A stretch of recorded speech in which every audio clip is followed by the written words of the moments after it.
How to delete Instagram search suggestions. So let's begin. First of all, you need to open the Instagram application.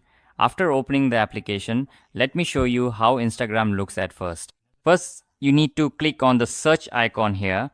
When you try to search for something from here, you get a lot of suggestions. And in these suggestions, you also see a lot of accounts appearing here.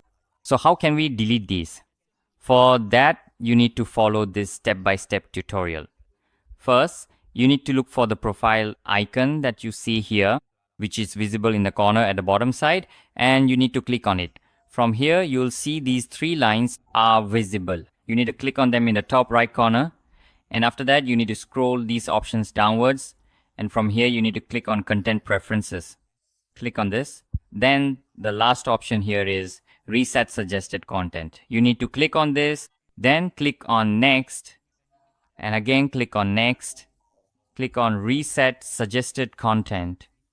As soon as you click on this, your search session will be deleted. So that was today's video. I hope you liked the video. If you did, please like this video, subscribe to our channel, and press the bell icon to get notifications.